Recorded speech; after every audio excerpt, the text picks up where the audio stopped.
Welcome to Sarkari Pariksha channel, and this is your grammar video. And today we are going to study conjunction chapter. In this chapter we are going to know about conjunctions and use of conjunctions, which is very important for any aspirant like MPTET and SSC, MPTET, SSC or railway. Any exam of India you can pass or you can get good number after studying this grammar lecture. Let us start the chapter. Here are some conjunction which you are going to study in this chapter. Please note this conjunction down in your copy and understand the meaning. Try to understand the meaning from this chapter. Here you are going to study these conjunctions, so take a screenshot of this video, this screen. Okay, let's start the video. So these are some handwritten notes which are prepared for you, and you have to study them as serious as the video is made for you. So don't forget to like, subscribe and share the channel, and I hope you will get some knowledge from this video. Let's start. Here conjunction number 1, which is no sooner than. So after no sooner than we always use then. Whenever you see this no sooner than, you should use then after it. Okay, because for in grammar these two are a type of pair and you have to use them with together. Okay, and hardly and scarcely, which is like very impossible, like mushkil se. Hardly means mushkil se. After you use when you use after scarcely or hardly, you should use when. So when is the pair for hardly and scarcely. Okay, now for emphasis, these conjunction placed at first place.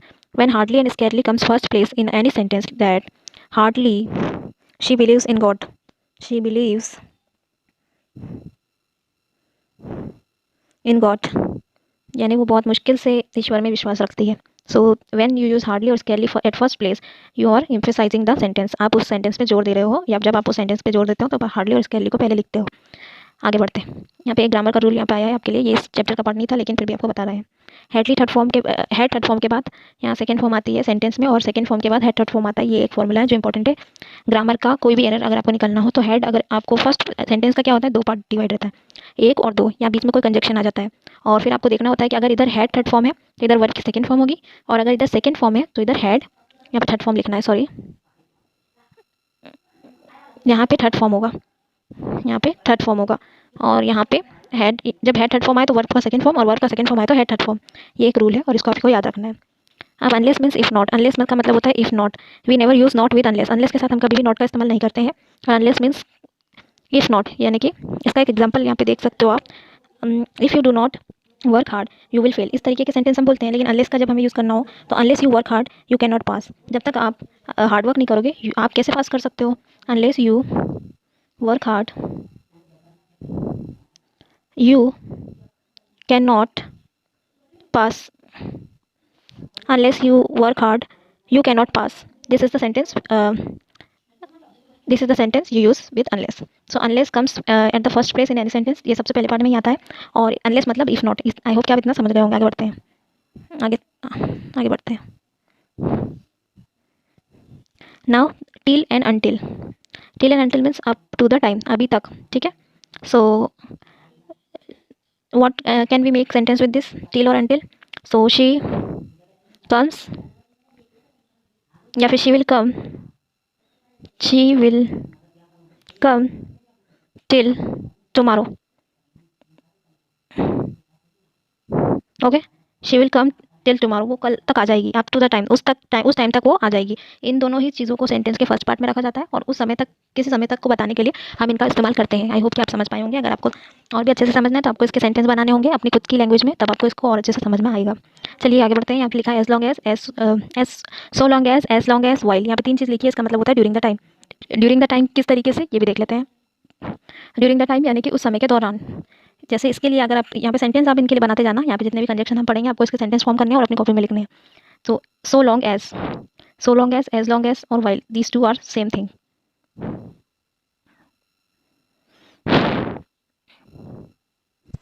Now because is used to show some cause or reason, so that for aim or purpose, since, from a time to a time. Let's see example of these conjunctions.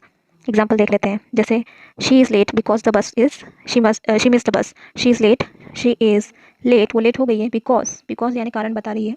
She miss the बस.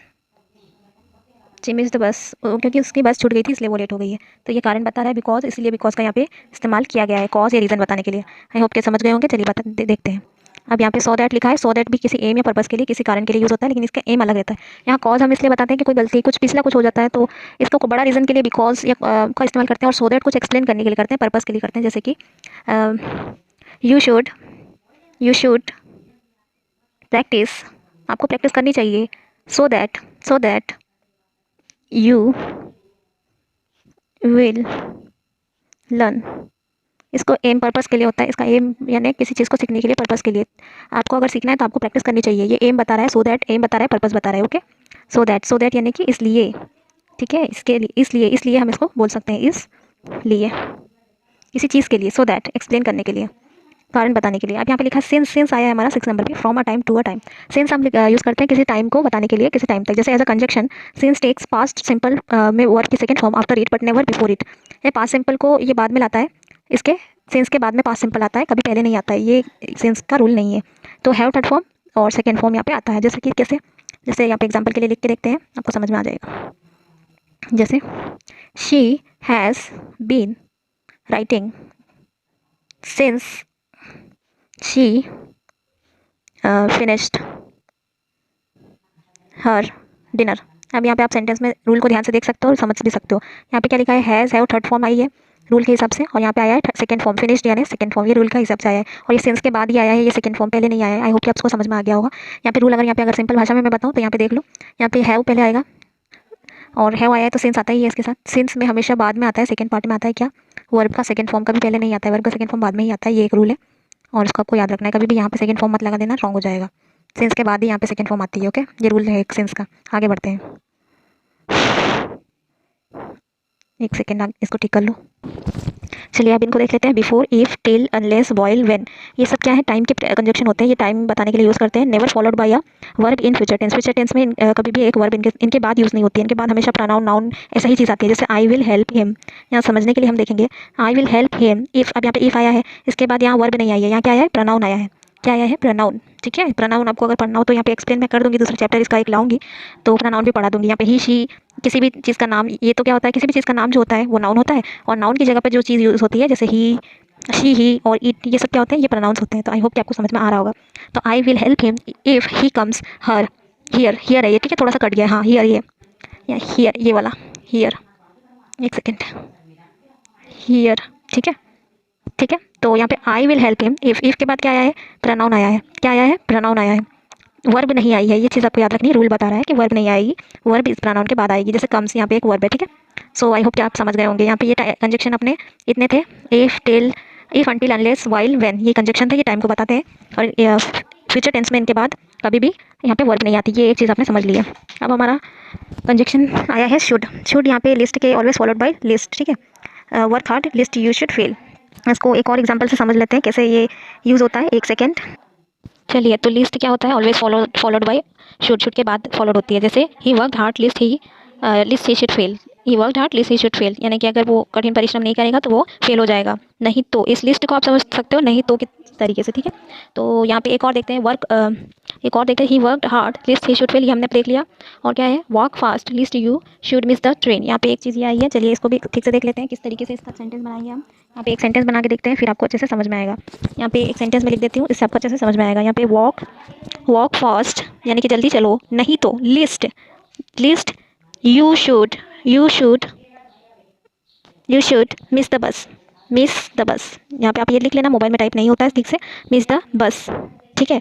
अब आप देख लो, ये एक और चीज़ है, list आया है, लिस्ट के बाद हमेशा शुड आता है, ये याद रखना है। किसी भी एग्जाम में यहाँ पे लिस्ट दे दिया रहेगा और आपको यहाँ पे कुछ भी लगा देंगे, वुड, शुड, या कुछ भी गलत कुछ भी लगा देंगे तो वो आप करेक्ट मत करना।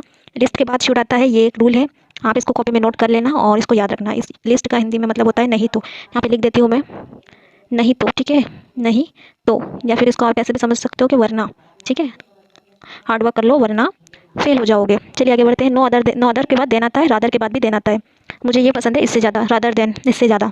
नो अदर यानी इससे, इसके अलावा, नो अदर देन, इसके अलावा भी नहीं। चलिए देखते हैं, नाइदर के बाद नॉन आता है, ये भी आपको याद रखना है। ये हमारे कंजक्शन, इंपॉर्टेंट कंजक्शन थे जो हमने कवर कर लिए हैं। और ये PDF मैंने छोटी रखी है ताकि आपको अगर पसंद आए तो फिर आप वीडियो को मैं बता सकें।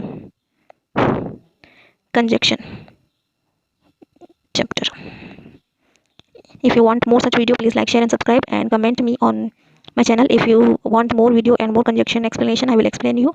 And this going to be very beneficial for your any examination like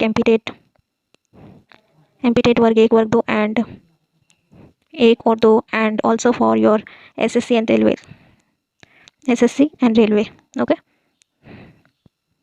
so I hope you like my video. Please like and share and comment and support my channel. I need your support really much, and thank you for watching. I hope you will all get whatever jobs you want, your dream job.